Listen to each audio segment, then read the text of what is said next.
الحمد لله والصلاة والسلام على رسول الله. اعوذ بالله من الشيطان الرجيم. بسم الله الرحمن الرحيم. وقال الذين لا يرجون لقاءنا لولا انزل علينا الملائكة او نرى ربنا لقد استكبروا في انفسهم وعتوا عتوا كبيرا. یہ 19واں پارہ ہے. اس کے آغاز میں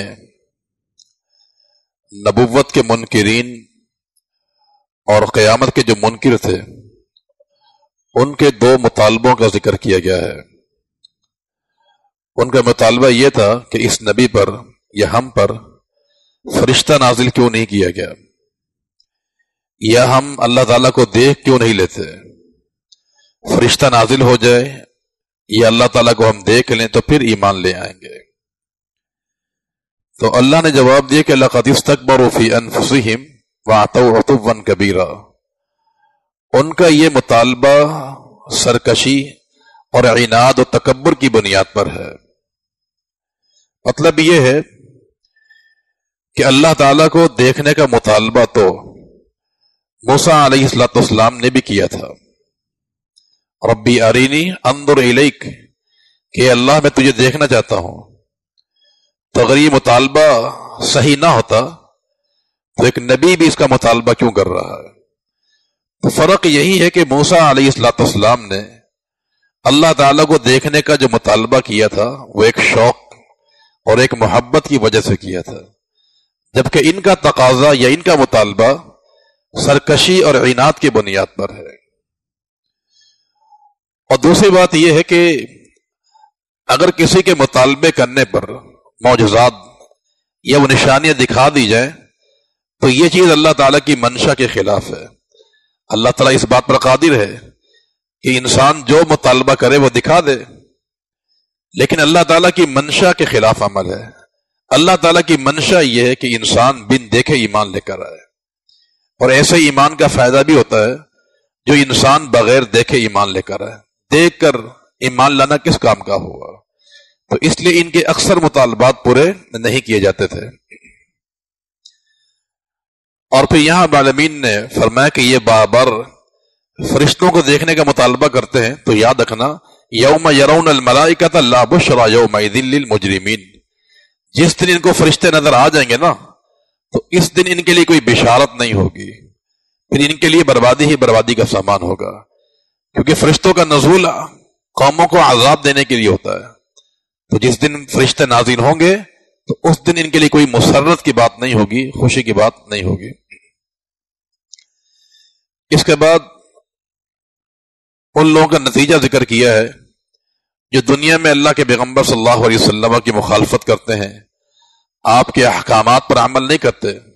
تو ایسے انسان کا منظر بیان کیا ہے کہ وَيَوْمَ يَعَضُّ الظَّالِمُ عَلَى يَدَيْهِ يَقُولُ يَا لَيْتَنِي اتَّخَذْتُ مَعَ الرَّسُولِ سَبِيلًا، کہ کل جب قیامت قائم ہوگی ظالم آدمی اپنے ہاتھوں کو چبائے گا غصے کے مارے، اور کہ کاش میں نے دنیا میں نبی کے راستے کی پیروی کی ہوتی، فلاں فلاں کو دوست نہ بنایا ہوتا.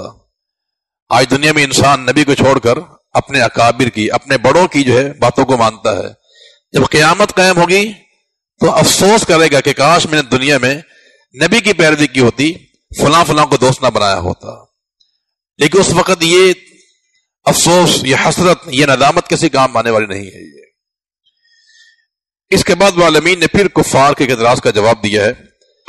وقال الذين كفروا لولا نزل عليه القرآن جملة واحدة. کافر یہ کہتے تھے کہ اس نبی پر قرآن یک مشت نازل کیوں نہیں ہوا. جیسے تورات ہے، انجیل ہے، یہ ایک لحظے میں پوری اتار دی گئی تھی، لیکن قرآن کو 23 سال میں نازل کیوں کیا گیا ہے؟ اللہ رب العالمین نے اس کے 3 جواب دیے ہیں.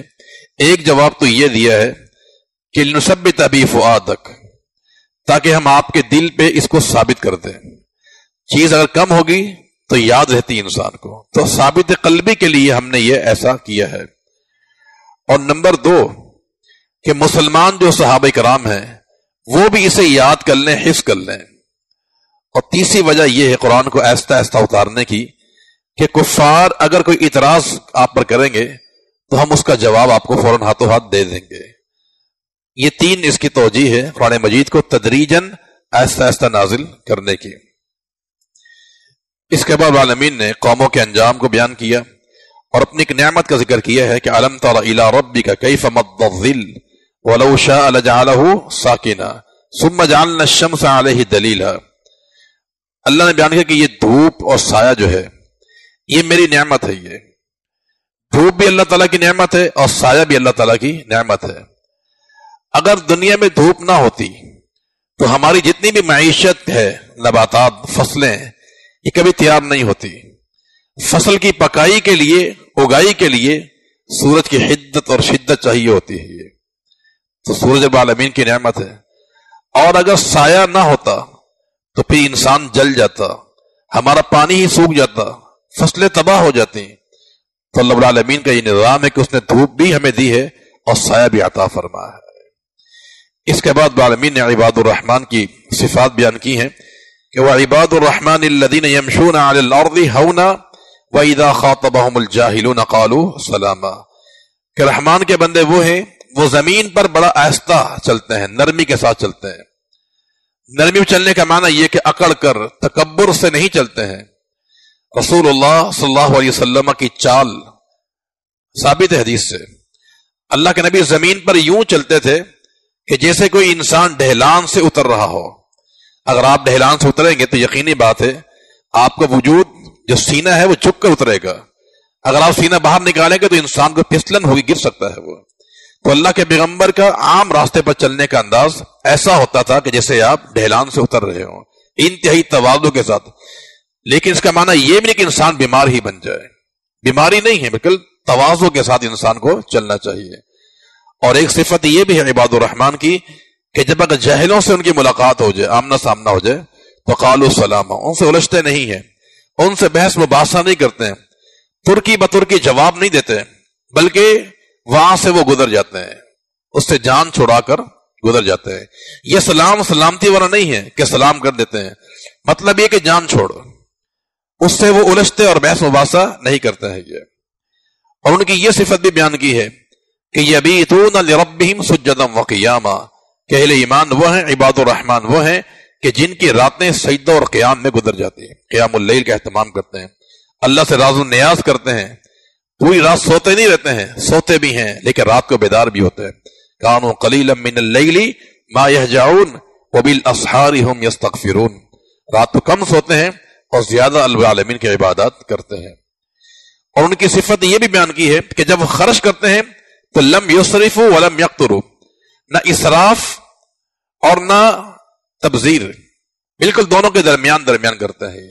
اسراف کا معنی کیا ہوتا ہے کہ ایک انسان ضرورت سے زیادہ خرچ کرتا ہے. مثال کے طور پہ 100 روپے کی چیز سے وہ کام حل ہو سکتا ہے لیکن وہ 200 روپے لگا رہا ہے، یہ اسراف ہے. یہ جہاں ایک بلب سے کام چل سکتا ہے وہ 2 بلب لگا لیتا ہے، یہ اسراف ہے. یہ قرضے لے کر کوئی کام کرنا بلا وجہ جو ہے اور بعد میں انسان اس کو ادا کرتا رہے، یہ تمام چیزیں اسراف میں آتی ہیں کہ ضرورت ہے لیکن ضرورت سے زیادہ خرچ کرنے کو اسراف کہا جاتا ہے. اور تبذیر کا معنی ہوتا ہے کہ ضرورت نہیں ہے بلا ضرورت خرچ کرنا. انسان وضو کر رہا ہے، اس کا نل کھلا ہوا ہے، اس کو ضرورت نہیں، اس کو جو ہے یہ غلط ہے. یہ دن کی روشنی میں اجالے میں وہ بلب جلا کے بیٹھا ہوا ہے، یہ ناجائز ہے. یہ پھر کسی ناجائز کام پر مال خرچ کرنا، خلاف شرع کام کرنا، یہ تمام چیزیں تبذیر میں آتی ہیں. تو نہ اسراف جائز ہے نہ تبذیر جائز ہے، بلکہ انسان کو میانہ روی کے ساتھ مال خرچ کرنا چاہیے. اور یہاں ایک دعا اللہ رب العالمین نے بیان فرمائی ہے. یہ دعا ان لوگوں کے لیے جو صاحب اولاد ہیں ان کے لیے بھی ہے، جو بے اولاد ہے ان کے لیے بھی ہے، اور اولاد کی اولاد کے لیے بھی دعا ہے. مشہور دعا ہے ربنا هب لنا من ازواجنا وذرياتنا قرۃ اعین واجعلنا للمتقین اماما. اے اللہ ہمیں ایسی بیوی عطا فرما، ایسی اولاد کہ جن کو دے کے ہماری آنکھوں کو ٹھنڈک ملے. اگر انسان گھر کی 4 دیواری کے اندر راحت محسوس کرے، یہ انسان کامیاب انسان ہوتا ہے. گھر کی 4 دیواری کے اندر بیوی ہے، بچے ہیں، ماں باپ ہیں، ایسے ہوں کہ ان کو دیکھ کر انسان کو سکون ملے. اس لیے مفسرین فرماتے ہیں کہ وہ انسان کتنا خوش نصیب ہے کہ جس کی بیوی، اس کی اولاد اس کی فرما بردار بن جائے، مطیع بن جائے، اور اس کی آنکھوں کی ٹھنڈک بن جائے. اگر ایک انسان گھر کی چار دیواری میں خوش نہیں ہے نا، اطمینان اس کو نہیں ہے، تو باہر جتنا بھی خوش ہو کسی کام کا نہیں ہوتا ہے. تو گھر کی چار دیواری کے اندر جو ہے انسان کو خوشی ملتی رہے اور آنکھوں کی ٹھنڈک ملے تو یہ انسان انتہائی کامیاب انسان ہے. اس کے بعد سورۃ شعراء ہے. بسم اللہ الرحمن الرحیم. طاسیم میم تلک آیات الکتاب المبین لعلک باخع نفسک الا یکونوا مؤمنین. سورۃ شعراء مکی سورت ہے. اس کے آغاز میں اللہ کے پیغمبر کو تسلی دی جا رہی ہے کہ اگر یہ لوگ مسلمان نہیں ہوتے ہیں تو ان کے مسلمان نہ ہونے کی وجہ سے آپ اتنے پریشان نہ ہوں، کہیں اپنے آپ کو آپ نقصان نہ پہنچا بیٹھے، فوت نہ ہو جائیں. کیونکہ آپ کی ذمہ داری پہنچانا ہے، تبلیغ کرنا ہے، ہدایت دینا، راستے پر لے آنا، یہ آپ کی ذمہ داری نہیں ہے. یہ آپ کا کام ہے بلغ ما انزل الیک من ربک، آپ پہنچا دیں. انما علیک البلاغ وعلینا الحساب لست علیہم بمسیطر. آپ کا کام پہنچانا ہے، حساب و کتاب لینا، ہدایت دینا ہمارا کام ہے. تو اللہ کے پیغمبر صلی اللہ علیہ وسلم کو یہاں پر تسلی دی گئی. اور اس کے بعد مزید تسلی دینے کے لیے 7 انبیاء کے واقعات بیان کیے ہیں اور ان کی قوموں کا انجام بیان کیا ہے، محض آپ کو تسلی دینے کے لیے کہ جس قسم کی پریشانی کا سامنا آپ کو کرنا پڑ رہا ہے، اس سے قبل سابقہ انبیاء بھی اسی راہ سے گزر گئے ہیں. ابراہیم علیہ السلام ہے، موسیٰ علیہ السلام کا واقعہ بیان کیا، نوح علیہ السلام ہے، قوم عاد ہے، قوم سمود، قوم شعیب. 7 انبیاء کے واقعات عالمین نے یہاں پر بیان فرمائے ہیں، صرف اللہ کے پیغمبر صلی اللہ علیہ وسلم کو تسلی دینے کے لیے. اور شروع جو بیان کیا ہے وہ موسیٰ اور ابراہیم علیہ السلام کا واقعہ بیان کیا ہے. اس کی وجہ میں پہلے بتا چکا ہوں کہ جو 3 انبیاء جو ہیں، یعنی آپ صلی اللہ علیہ وسلم، ابراہیم علیہ السلام اور موسیٰ علیہ السلام، یہ 3 انبیاء ایسے ہیں کہ ان کے آپس میں بڑی مناسبت ہے، اس لیے ان کا اکثر ذکر ساتھ آتا ہے. صحف ابراہیم و موسیٰ، وہاں بھی دونوں کا نام ذکر کیا گیا ہے. تو اللہ کے پیغمبر میں اور ان دونوں انبیاء میں بہت سی باتوں میں مناسبت ہے. مثال کے طور پہ تینوں انبیاء نے ہجرت کی ہے. حضرت موسیٰ نے بھی کی ہے، ابراہیم علیہ السلام نے بھی کی ہے، اور اللہ کے پیغمبر نے بھی ہجرت فرمائی ہے. تینوں انبیاء نے جہاد بھی کیا ہے. تو ان بنیادوں پر ان میں مناسبت ہے اور مشارکت کی وجہ سے ان انبیاء کے واقعات اکٹھے بیان کیے جاتے ہیں. اس میں قوم سمود کا واقعہ بھی اللہ العالمین نے بیان کیا ہے. یہ بڑی طاقتور قوم تھی، انجینئر تھے، بہترین یہ لوگ تھے، اور یہ بلڈنگیں بنانے کے ماسٹر لوگ تھے. یہ اللہ العالمین نے دنیا کی فراوانی ان کو عطا فرمائی ہوئی تھی، اور اللہ نے ان کو بطور معجزہ ایک اونٹنی عطا کی تھی، ناقۃ اللہ. لیکن اس قوم کے بدبخت نے کیا کر دیا، اس اونٹنی کو قتل کر دیا تھا، اور 3 دن کے اندر اللہ العالمین کے عذاب آیا اور اس قوم کو ملیہ میٹ اور تباہ برباد کر دیا گیا تھا. اس کے بعد قرآن کی صداقت کو بیان کیا ہے کہ یہودی قرآن کو مانتے نہیں تھے. فَإِنَّهُ لَتَنزِيلُ رَبِّ الْعَالَمِينَ نَزَلَ بِهِ الرُّوحُ الْأَمِينُ عَلَى قَلْبِكَ لِتَكُونَ مِنَ الْمُنذِرِينَ بِلِسَانٍ عَرَبِيٍّ مُبِينٍ وَإِنَّهُ لَفِي زُبُرِ الْأَوَّلِينَ أَوَلَمْ يَكُنْ لَهُمْ آيَةً أَن يَعْلَمَهُ عُلَمَاءُ بَنِي إِسرَائِيلَ. قرآن کی صداقت کو بیان کیا کہ قرآن مجید یہ عربی زبان میں ہے، جبریل اس کو لے کر آئے ہیں، اس کا تذکرہ تورات میں موجود ہے. اس کی صداقت کیا ہے؟ تورات و انجیل میں موجود ہے. اور نمبر 2، اس قرآن کا علم علماء بنی اسرائیل کو بھی ہے. یہودی علماء، عیسائی علماء اس قرآن کو مانتے ہیں کہ قرآن مجید برحق کتاب ہے. یہ تو جب تمہاری کتاب میں اس کا ذکر موجود ہے، تمہارے علماء اس کو تسلیم کر چکے ہیں، تو یہ قرآن کی صداقت کی دلیل ہے. اس کے بعد عالمین نے ایک مومن کی زندگی اور ایک جو نافرمان ہوتا ہے، دونوں کی زندگی کا ایک تقابل ذکر فرمایا ہے کہ جو کافر ہوتا ہے یا بدبخت ہوتا ہے، اسے دنیا کی جتنے بھی نعمتیں مل جائیں، جتنی بھی سہولیات فراوانی مل جائے، وہ ساری ہلکی ہے، کم ہے آخرت کے مقابلے کے اندر جو ہے. اور وہ جتنی بھی نعمتیں کھائے گا، فراوانی حاصل کرے گا، جب قیامت قائم ہوگی اسے جہنم میں گوتا دیا جائے گا اور وہ دنیا کی تمام نعمتیں بھول جائے گا وہ. اور اس کے مقابلے میں جو مومن ہوتا ہے وہ دنیا میں تکلیف میں رہتا ہے، پریشانی میں رہتا ہے، خواہشات پہ کنٹرول رکھتا ہے، لیکن جب کل قیامت قائم ہوگی جنت میں ایک دوسرے کو گوتا دیا جائے گا، وہ دنیا کے تمام مصائب آلام بھول جائے گا. یہ الدنیا سجن المؤمن و جنت الکافر، دنیا مومن کے لیے قید خانہ ہوتا ہے، اس کی اپنی مرضی نہیں ہوتی ہے۔ مومن کی مثال اس اونٹ کی طرح ہے، اللہ کے نبی نے فرمایا کہ جس کے ناک میں نکیل ڈال دی جائے، اب مالک جہاں چاہے بٹھا دے، جہاں چاہے کھڑا کر دے اس کو، اتنی فرما برداری مومن کرتا ہے یہ۔ اور کافر کے لیے یہ جنت ہے، یہ جو مرضی کھائے پیے، جیسے مرضی رہے وہ۔ لیکن یہ عارضی ہے، 100 سال بھی انسان جی لے دنیا کے اندر، جہنم کا ایک گوتا دے گا انسان سب بھول جائے گا یہ۔ اور دنیا کا 100 سال کا پریشان انسان مومن جو ہے اس کو لایا جائے گا، جنت کا ایک نظارہ دیکھے گا، دنیا کے سارے علام بھول جائے گا۔ تو اصل جو زندگی ہے وہ آخرت کی زندگی ہے، والآخرۃ خیر وابقیٰ، اللہم لا عیش الا عیش الآخرہ۔ اس کے بعد سورۃ النمل ہے۔ سورۃ النمل میں العالمین نے 2 واقعے بیان کیے ہیں۔ ایک واقعہ بیان کیا ہے سیدنا موسیٰ علیہ السلام کا فرعون کے ساتھ، اور دوسرا واقعہ بیان کیا ہے سیدنا سلیمان علیہ السلام کا واقعہ ملکہ سبا کے ساتھ، جسے بلقیس لوگ کہتے ہیں، ملکہ سبا جو ہے۔ یہ 2 واقعے بیان کیے ہیں۔ یہ 2 واقعے میں تقابل کیا ہے؟ تقابل یہ ہے کہ موسیٰ علیہ السلام کا واقعہ جو فرعون کے ساتھ ہوا تھا کہ موسیٰ نے آپ کی دعوت تسلیم نہیں کی اور انکار کیا، تکبر کیا، دل سے یقین رکھتا تھا کہ موسیٰ سچا پیغمبر ہے لیکن ایمان نہیں لے کر آیا۔ اللہ رب العالمین نے یہ واقعہ بیان کر کے سمجھایا ہے ابو جہل ابو لہب کو کہ جو کردار فرعون نے ادا کیا نبی کے مقابلے میں، اسلام لے کر نہیں آیا، یہی کردار جو ہے اللہ کے نبی کے زمانے میں ابو جہل اور ابو لہب نے ادا کیا ہے۔ یہ اس امت کے فرعون ہے یہ۔ اور وہ قصہ بیان کیا سلیمان علیہ السلام کا ملکہ سبا کے ساتھ، یہ سمجھانے کے لیے ان بادشاہوں کو کہ جنہوں نے اسلام قبول کر لیا تھا، جیسے شاہ نجاشی ہے یہ۔ دیکھیں ملکہ سبا بھی بادشاہ، اس کے پاس بھی بادشاہت تھی، وہ بھی ملکہ تھی وہ، اور اوس اور خزرج کے بڑے بڑے سردار اسلام قبول کر چکے تھے۔ تو فرعون کا واقعہ بیان کیا ابو جہل ابو لہب کے لیے کہ یہ بھی مثال گزر چکی ہے کہ بڑے بڑے فرائض نے اسلام قبول نہیں کیا، جسے ابو جہل ابو لہب فرعون ہے یہ۔ اور بڑے بڑے بادشاہ بھی ایسے گزرے ہیں کہ جنہوں نے اپنی سلطنت چھوڑ دی، اسلام قبول کیا، اس کی مثال ملکہ سبا ہے، ملکہ بلقیس ہے، اور ایسے شاہ نجاشی ہے، اور اوس اور خزرج جو قبیلے ہیں ان کے سردار بھی تھے یہ۔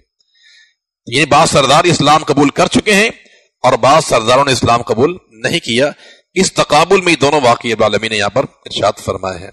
یہ ملکہ سبا جو ہے یہ بال مسلمان ہو گئی تھی، یہ ایک عظیم الشان، اس کا ایک عرش تھا، تخت تھا جس پر بیٹھا کرتی تھے، اس میں ہزاروں کمرے بنے ہوئے تھے، کھڑکیاں روشن دان اور سونے چاندی ہیرے معراج سے مرصع تھے، بالکل بڑا ایک عجیب و غریب اس کا ایک شاندار تخت موجود تھا۔ سلیمان علیہ السلام نے ان کو دعوت دی تھی، اور دعوت کا پیغام بھی کون لے کر گیا تھا؟ ایک پرندہ لے کر گیا تھا، ہدہد جو ہے۔ اللہ رب العالمین نے ہدہد کو کتنی یہ ایک اصلاح کی، اس کی کتنی اس کو صلاحیت دی ہے کہ جب وہ قوم سبا کے پاس پہنچا تھا، ملک سبا کے اندر، تو بڑا حیران پریشان ہوا کہ یہ عجیب قوم ہے، یعبدون الشمس من دون اللہ، کہ اللہ کو چھوڑ کر سورج کی پوجا کر رہے ہیں۔ یعنی ایک پرندہ بھی سمجھتا ہے کہ یہ غلط ہے، یہ کہ ہمارا خالق مالک رازق اللہ کی ذات ہے، تو پھر عبادت بھی العالمین کی ذات کیوں نہیں چاہیے؟ تو پرندے کی چھوٹی سی کھوپڑی میں یہ عقیدہ توحید سما گیا ہے، لیکن بڑے بڑے جو ہے سر والے جو ہیں وہ شرک کی غلاظت میں پڑے رہتے ہیں یہ۔ تو یہ ہدہد کی اللہ العالمین نے یہ مثال بیان فرمائی۔ قرآن نے صاف کہا کہ جو مشرک ہوتا ہے نا، اولئک هم شر البریہ، بدترین مخلوق ہوتا ہے وہ، یعنی جانور سے بدتر ہے۔ اولئک کالانعام، قرآن نے کہا کہ جو مشرک ہے وہ جانوروں کی طرح ہے، بل ہم اضل، بلکہ جانور سے بدتر ہوتا ہے یہ۔ تو یہ ہدہد ہے، اس کی چھوٹی سی کھوپڑی میں توحید کا مسئلہ ہے، لیکن ملکہ سبا کے دماغ میں نہیں آ رہا تھا۔ اور پھر یہاں چونٹی کا واقعہ بیان کیا کہ چونٹی نے کیا کہا تھا جب سلیمان علیہ السلام کا لشکر آ رہا تھا؟ کہا یا ایھا النمل ادخلوا مساکنکم، اپنے بلوں میں داخل ہو جاؤ، لا یحطمنکم سلیمان وجنودہ، کہیں سلیمان اس کا لشکر تمہیں رون نہ ڈالے۔ کیوں؟ وہم لا یشعرون، ان کو شعور نہیں ہے۔ چونٹی کا بھی عقیدہ ہے کہ نبی عالم الغیب نہیں ہوتا ہے۔ چونٹی کو یہ پتا ہے کہ نبی کبھی بھی جان بوجھ کر کسی مخلوق کو نقصان نہیں پہنچاتے، انہیں علم نہیں ہے یہ۔ اور چونٹی میں خوبی یہ ہے کہ اس میں اجتماعیت ہوتی ہے، یہ ایک چونٹی پوری قوم کی فکر مندی رکھتی ہوتی ہے یہ، اور یہ زندہ دل لوگوں کی علامت ہوتی ہے کہ اپنی بات نہ کی جائے، پوری قوم کا سوچا جائے، پوری قوم کا شعور احساس اپنے دل میں اجاگر کرنا، یہ چونٹی سے انسان کو سیکھنا چاہیے۔ وہ چاہتی اپنے آپ کو بچا لیتی، نہیں، اس نے اعلان کیا ادخلوا مساکنکم لا یحطمنکم سلیمان وجنودہ وہم لا یشعرون۔ اور اسی چونٹی کے بارے میں حدیث میں بھی آتا ہے کہ سلیمان علیہ السلام کے زمانے کے اندر جب بارش نہیں ہو رہی، قحط سالی تھی، تو آپ نے لشکر ترتیب دیا کہ کہہ لو ہم چلتے ہیں میدان میں جا کر بارش کی دعا کریں گے، لیکن جب وہاں پہنچے تو دعا نہیں کی آپ نے، تو میں ارجعو، واپس چلو۔ لوگوں نے کہا جو آپ کے ساتھ تھے کہ ہم تو یہاں دعا کرنے کے لیے آئے تھے، بارش مانگنے کے لیے آئے تھے، دعا تو مانگی نہیں ہے، بغیر دعا کیسے واپس جائیں؟ فَمَا ارجعوا فَقَدْ سُقِيتُمْ بِدَعْوَةِ غَيْرِكُمْ، تم واپس لوٹ جاؤ، اللہ رب العالمین نے کسی اور کی دعا سن کر جو ہے پوری مملکت کو پانی پلا دیا ہے۔ وہ مراد کون تھی؟ چونٹی تھی۔ ایک چونٹی کو آپ نے دیکھا تھا جو کمر کے بل لیٹی ہوئی تھی اور اپنے قوائم کو اپنے ہاتھوں کو اس نے آسمان پہ اٹھایا ہوا تھا۔ کیا یہ چونٹی ایک چھوٹی سی حقیر سی مخلوق ہے، لیکن عقیدہ کیا ہے کہ بارش دینے والے عالمین کی ذات ہے، کسی نبی کو کسی رسول سے وسیلہ نہیں بنایا میرے پاس۔ تو اس لیے قرآن نے کہا کہ یہ جو مومن ہوتا ہے یہ خیر البریہ، بہترین انسان ہوتا ہے، اور جو انسان مشرک ہوتا ہے